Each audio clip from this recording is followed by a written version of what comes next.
Hey guys, hey, how we doing today? So I want to talk a little bit about this whole thing that's going on with sex trafficking and fake Uber drivers and Lyft drivers. I'm gonna give you some pointers to do before you even enter their vehicle, so you will never have to be a victim of sex trafficking.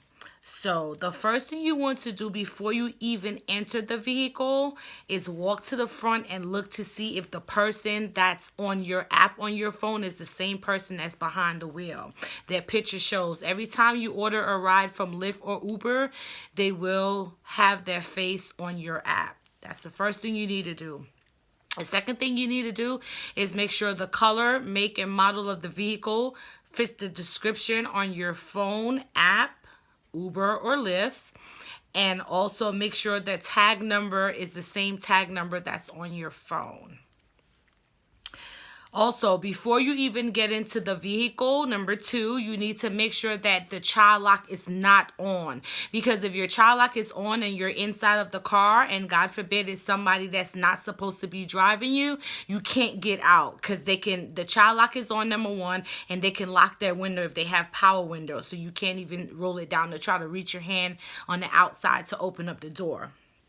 So that's very important also. When you get into the vehicle and all those stuff is checked, then you make sure that either you ask him or her where the location is at to make sure it's the correct place that you're going. If you feel even more comfortable in putting that address into your phone so you can follow where he or she is going, you need to go ahead and do that. If you see that your Uber driver or your Lyft driver is going in direction that's not on your map, or if he or she say something like, oh, I know this shortcut, I'm gonna take this way instead of going that way, ask him or her kindly, to do not take any shortcuts. You need to follow exactly what the navigation is saying on your phone and that driver's phone, because a lot of people tend to take shortcuts, and you don't even want to take that chance. Finally, after you do all of that, text somebody, call somebody, be on the phone with somebody until you get to your final destination.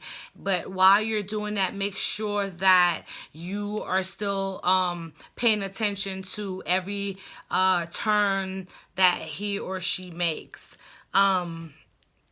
Also, before you get in the car, if you have an iPhone, you can send your location to either your parents or your friend or somebody that's trustworthy to make sure that they following you or seeing that you left from this place and going to your final destination. Again, I'm going to go over all 5 steps that you can take to ensure that you are not a victim of sex trafficking. Number 1, before you enter the vehicle, make sure the driver matches the same picture that's in your phone. Also, make sure the make and model and color fits the description in your phone app, because it shows. Also, make sure you ask for his name also, his or her name, that it matches. Number 2, make sure when you get into the vehicle that you make sure that your window can screw up and down, and that the child lock is not on the door. Number, what was that? 3, 4? 3? Okay. So number 3, make sure that the destination that's in your phone is the same destination that's in his app, his or her app. I need to stop saying him. Like, there's not female drivers or females that can do play along with the sex trafficking. Make sure that the addresses match, and don't allow them to go in shortcuts. Make sure they stick with exactly what the navigation system is saying. And finally, make sure you text or you call someone or send them your location to know where you're at all times. And do not, just because you get out the vehicle when they drop you off, do not get off the phone or do not drop your guard until you're completely inside of your house. I hope this helped someone, anyone. Share, guys. Be careful. There's crazy people out here in this world. They blend in very well. You cannot tell them apart for the most part. That's what they do. They try to make you comfortable so you can get closer to them, and then they do what they do. And it's really sad that it's people out here pretending to be Uber drivers and Lyft drivers and doing this crazy stuff to innocent people.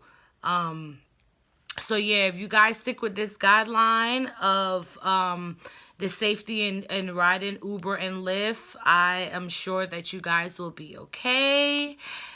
So until next time, guys. Bye-bye.